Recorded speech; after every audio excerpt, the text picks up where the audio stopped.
नमस्कार. कथा या चॅनलवरती आपल्या सर्वांचं मनपूर्वक स्वागत. कथा ब्रह्मांड नायकाची श्री स्वामी समर्थांची हिरण्यगर्भ एक कादंबरी. आपण सध्या श्री स्वामी समर्थांच्या चरित्राच्या पारायणाची कथा सगळेजण ऐकत आहात. जर आपल्याला या कथेची गोडी लागली असेल आणि ही कथा जर आवडत असेल तर कृपया सबस्क्राईब करा आणि लाईक करा. आणि आपण या कथांना जर शेअर केलं तर अतिच उत्तम, कारण इतर जे साधक आहेत त्यांनाही या कथा ऐकण्याचं भाग्य मिळेल. भाग 19. हो, वेळ आली होती. कार्तिक अष्टमीची ती पहाट होती. आता विजांचा चमचमाट होऊ लागला आणि ढगात होणाऱ्या गडगडाटाच्या आवाजाबरोबर योगीराजांच्या सान्निध्यात श्री दत्त महाराज योगी वेशात त्या बिल्व वृक्षाखाली प्रगट झाले. श्री दत्त महाराजांच्या बरोबर आज अजूनही एक विभूती योगीराजांच्या आज्ञेवरून हजर झाली होती. ती विभूती म्हणजे महामुनी अष्टावक्र होते, ज्यांनी मातेच्या गर्भात असताना 4ही वेद मुखोद्गत केले होते. याच महामुनींनी शास्त्रवेदांची चर्चा करून जनक राजाच्या बंदिवासात असलेल्या समस्त ऋषीजनांना सोडविले होते. श्री दत्त महाराज आणि अष्टावक्र मुनी श्री योगीराज तंद्रीतून बाहेर येण्याची वाट पाहत होते. डमरूचा ध्वनी आता सर्व ब्रह्मांडाला कंपायमान करत होता. त्या कंपनांची परिसीमा झाली होती. तत्क्षणी व्याघ्रावर आरूढ झालेली देवी दुर्गाही योगीराजांसमोर प्रगट झाली. शक्तीचा प्रतीक असलेला तो देवी दुर्गा भवानीचा वाघ योगीराजांच्या हातातील डमरूकडे आणि त्यातून निघणाऱ्या ओंकार स्पंदनांकडे रोखून बघत होता. सूर्य पूर्वेस नुकताच उगवू लागला होता. उगवत्या सूर्यबिंबाकडून एक अग्निशलाका निघाली आणि तिने थेट योगीराजांचे चरण स्पर्श केले. अग्निनारायण प्रगट होऊन हात जोडून उभे राहिले. योगीराजही आता तंद्रीतून बाहेर आले होते. डमरूचा तो आघात आता थांबला होता. सर्व देवतांनी आणि मुनिवरांनी आता योगीराजांना प्रणिपात केला.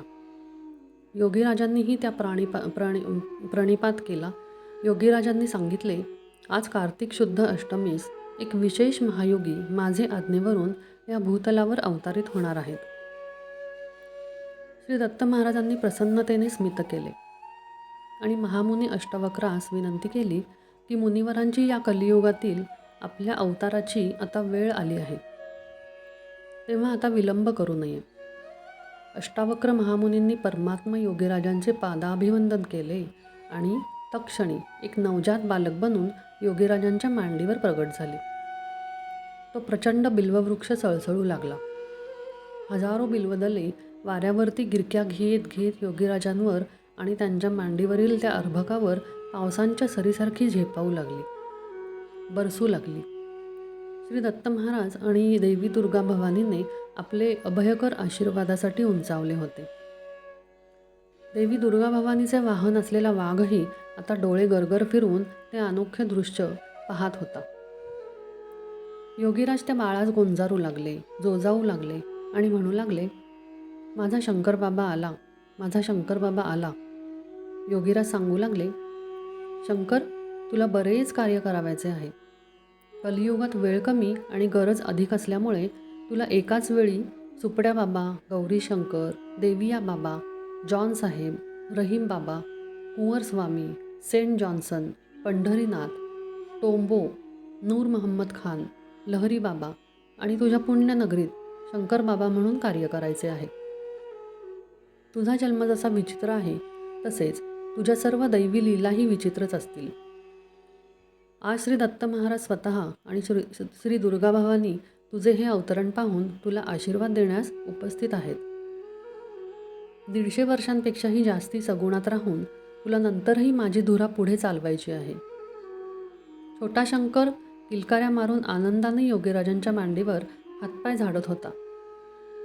अग्निनारायणाने वंदन केले आणि योगीराजांना विनवणी केली, प्रभो, मलाही या अद्भुत आणि विचित्र शंकरबाबांच्या लीला प्रवासात काही सेवा द्यावी. योगीराज हसू लागले आणि म्हणाले, ठीक आहे, तूही माझ्या शंकरबाबांच्या मुखात कायम वास कर. तथास्तु. योगीराजांचे काम झाले होते.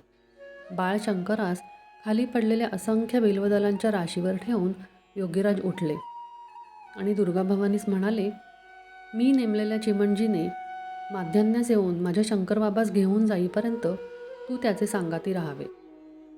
श्री दत्त महाराज गुप्त झाले. योगीराजांनीही त्रिशूळ आणि डमरू उचलला. त्यांना परत कर्दळीवनाची ओढ लागली होती. मा दुर्गा भवानीही बाळाचे अभिष्ट चिंतून गुप्त रूपात राहून वाट पाहू लागली. अरण्यातील 5-6 वाघ आता बिल्व वृक्षाखाली जमून बाळाभोवती बसले होते. कार्तिक शुद्ध अष्टमीची वेळ. सकाळ झाली होती. चिमणजी आणि पत्नीस रात्रभर आनंदाने झोपही लागली नव्हती. पहाट होताच दोघांनी आन्ही उतरून शिवमंदिर गाठले. शंकरावर दुधाचा अभिषेक करून दोघे पती-पत्नी दावल मल्लिकच्या अरण्याकडे चालू लागले. सूर्य डोक्यावर आला होता. मध्यान्ह झाली होती. चिमणजी व पत्नी अरण्यात पोहोचले आणि त्यांच्या कानावर त्या दैवी बालकाच्या किलकाऱ्या ऐकू येऊ लागल्या. आवाजाच्या रोखाने ते पुढे जाऊ लागले. त्या बिल्ववृक्षाखाली 4-5 वाघांच्या घोळक्यामध्ये बिल्वदलांच्या गादीवर पहुडलेले, हातपाय मारत असलेले बालक त्यांना दिसले. त्यांचा आनंद गगनात मावेनासा झाला. परंतु बाळाच्या भोवताली वाघ असल्यामुळे पुढे जाण्यास चिमणजी धजावत होते.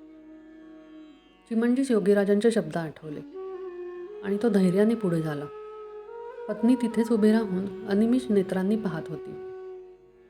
चिमणजीने बाळास हळूवार उचलून घेतले आणि हृदयाशी धरले.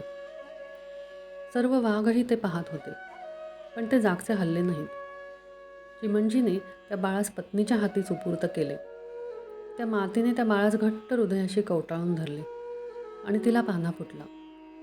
सर्वच अघटित, अद्भुत, विस्मयकारी आणि कल्पनेच्या पलीकडचे. चिमणाजी आणि पत्नी योगीराजांच्या शंकर बाबास घेऊन अंतापुराकडे चालू लागले. तोंडाने शिवजप आणि मनात ध्यान चालूच होते. तळपता सूर्यही शंकर बाबासाठी सौम्य झाला होता.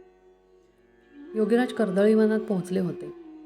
सूर्य डोक्यावर आला होता आणि योगीराज अत्यानंदात गुणगुणत होते. शिव हर शंकर नमामि शंकर शिव शंकर शंभो, मैं कैलाश का रहने वाला हूँ, मेरा नाम है शंकर, दुनिया को समझाने आया हूँ, कुर्ले कुछ अपना घर. श्री स्वामी समर्थ. अध्याय 19 समाप्त. धन्यवाद.